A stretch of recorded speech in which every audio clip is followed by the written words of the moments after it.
This is KGW News at 11. We begin with breaking news tonight. A person has been hit and killed by a car in North Portland. Police say it happened just after 9 this evening at North Columbia Boulevard and Interstate Place. Officers found a man dead when they arrived. The driver stayed at the scene. Police are investigating. Now to an overnight fire that destroyed a Salem restaurant. That's the Lucky Fortune Restaurant and Lounge on Lancaster Drive Northeast.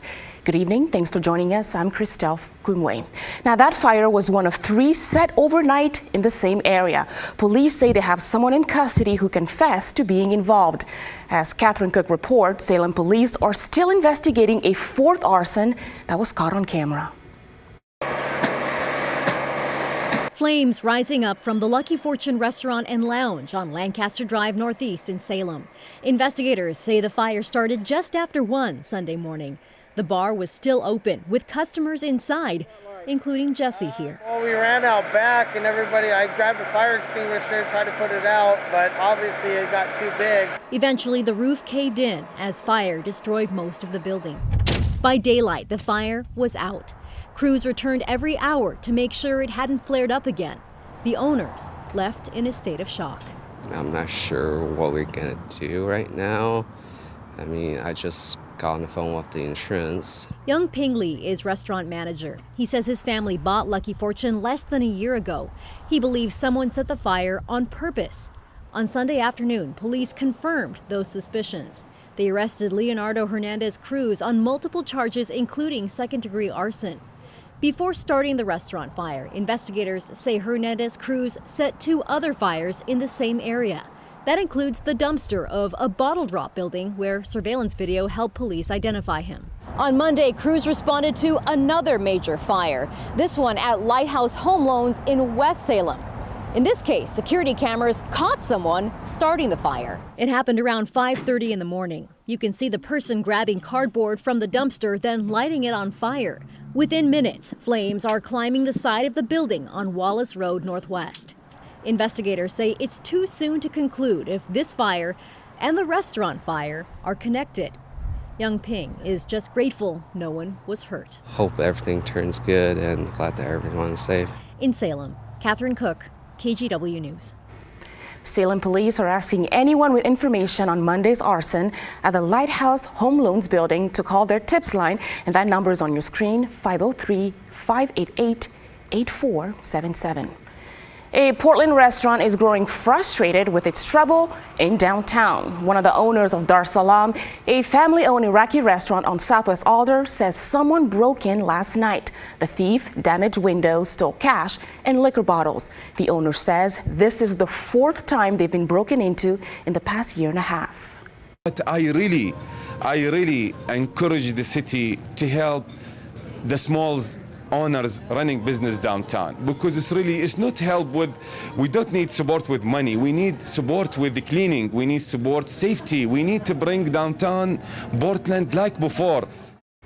The owner says in addition to the break-ins, they've also had trouble with vandalism.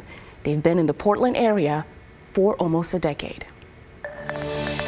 A developing story in Longview where police shot a man they say was suicidal and a danger to his wife and children.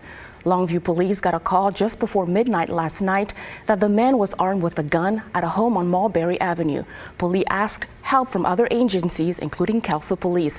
It was a Kelso officer who shot the suspect. The man was taken to the hospital and was alive. We don't know his current condition. Nobody else was hurt. Now take a look at this. A semi-truck leaked red dye over miles of Portland interstates. Police say the leak happened yesterday evening. It started on I-205 in Clackamas County and stretched across I-84 all the way to Troutdale. Police say the driver told them he was aware of the leak, but says his company instructed him to continue on his path to Troutdale. He was cited. The leaked liquid is a dye used for mulch. Bees are having a hard time. Globally, their populations are dwindling. Now a team from the University of Oregon is working to help the important pollinators make a comeback, and they're using areas burned by wildfire to do it. Tim Gordon has more. Up close, bees are beautiful creatures. There are quite a few varieties of them in the Pacific Northwest, but they're in trouble. Their numbers are down. In Oregon, a few types are on or headed for the Endangered Species Act list. That's a concern for University of Oregon Assistant Professor Lauren Panicio. And so we want to know, how do we maintain and restore these declining bee populations? Particularly, for our food security, but also because the West is actually a global hotspot of bee diversity. And so she and a team of graduate students have been working to sow the seeds of native plants in areas burned by wildfire, specifically where the Holiday Farm Fire tore through the Mackenzie River Valley in 2020. It burned 174,000 acres and created a sort of blank canvas where the tall trees once stood. A closed canopy forest is really quiet. It doesn't have a lot of understory plants. It doesn't have a lot of wildflowers. And when you open up that canopy, we have all of this potential for supporting pollinators. And so we've started planting these native plants in these areas, and they do amazingly. And they attract all sorts of different pollinators, from all varieties of different bees. There's lots of bumblebees, mason bees, and also gorgeous high elevation butterflies. The team sowed about 20 varieties of wildflower seeds onto burn piles along a ridge overlooking the Mackenzie River. Without competition, the plants flourished and the bees and other pollinators moved in a big way. The result was less successful when they planted in clear-cut areas nearby where natural competition existed. Either way, the work proved, at least until the trees return to create a forest canopy, these areas can be a place to jumpstart native plant growth so pollinators can thrive. It's the one thing I really know in my life. It's like if we put out diverse native plants, there will be diverse native bees on those plants, no matter where we are. Tim Gordon, KGW News. The professor and her team will continue to monitor the progress on planted land. They will also do the same thing on Cascades forest land owned and logged by Weyerhaeuser. All right, let's get to your first look at the weather now, and Daisy Caballero is joining us. And Daisy, we're kicking off the work week with cooler temperatures, but how about a wintering mix? Oh my gosh, yeah, Christelle, good evening to you and good evening to all of our viewers. Yes, that is what many of us are forecasting, both Rod Hill and myself, and that's this system, this low pressure system that is going to be bringing in those cooler temperatures, rain and snow into those higher elevations. And like you said, there is a potential for us to see some showers that could potentially, or some snow showers, excuse me. But as we're looking live at our satellite radar, many of us are actually seeing some of those passing showers right now. Nothing too significant, but enough to get your windshields or your windows just a little bit wet. But for us right now, not quite seeing a lot right now. We're 41 degrees, calm winds for the most part, and that will most likely be the case as those showers will kind of just disappear by the time it gets to us here along the valley. But other current temperatures right now, we're starting to all cool down and be into those mid to upper 30s. We're seeing 40s though along the coast, 43 in Newport and Florence, 41 in North Bend. But as we're looking down south just a little bit, 28 degrees, John Day, negative 14 degrees as we're looking down into the Burns area. Now for us here in the Portland metro area, as we're looking at 1 in the morning, we are slowly gonna be dipping down into those mid to lower 30s. We're expecting 32 degrees by the time 7 o'clock comes around for our Monday morning. Now this is your 3-day forecast at a glance. Again, that wintry mix will last all the way into Tuesday, but come Wednesday will be dry, but that's not going to be lasting for long. We'll talk more about that in my full forecast. Sounds good. Thanks, Daisy. If you've ever been inside Lloyd Center Mall, you know the smell instantly. Rich, sweet caramel corn. And Joe Brown's has been making it since 1932. They were one of the original tenants of Lloyd Center, and now they're opening a second location in a pretty historic area of Northeast Portland Junior Boulevard. This corner is like the Chamber of Commerce. MLK near Killingsworth in Northeast Portland. It's where Geneva's Sheer Perfection Salon and Barbershop stood for 30 years. It was just a good spot to be.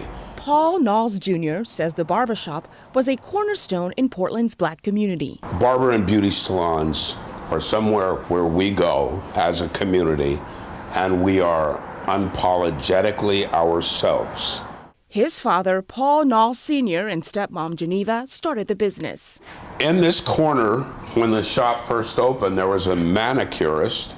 He closed the salon 2 years ago amid COVID-19 concerns. It was just time. There comes a time when, it's time to move on. Also a time to figure out what goes in its place. I had 3 criteria: community, opportunity, and someone that was really tied to this community.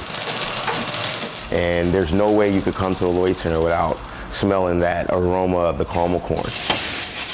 That aroma will soon spread through the space. We are standing in the new Joe Brown's Caramel Corn MLK. David Ferguson owns Joe Brown's Caramel Corn at Lloyd Center, the last original store from the mall's grand opening in 1960. He is now bringing a piece of that history here. Getting the tap on the shoulder from the Knalls and actually just being able to change this building around to fit my concept has been great. A concept that includes a lounge and, of course, their signature sweet, crunchy treat. I get my popcorn at the mall, and now it's going to be right in the neighborhood, so I'm excited for that. For Erica Fambule, connecting the salon's past history with the present feels like sheer perfection in of itself. I'm a hairstylist. I used to work here a long time ago, and my husband got his hair cut here, and it's just been a really nice establishment to the community for so many years. From one community fixture to another, we're going to create a window here where the popcorn will be. It's history honored in the King neighborhood, and the future here is popping. Everything that a community means, mentorship, took place in this building. Yeah, that's what this spot means, and that's what it's going to continue to mean. The Joe Brown's Caramel Corn on MLK is set to open on January 1st. Now, popcorn fans, rest assured, the Lloyd Center location is staying put.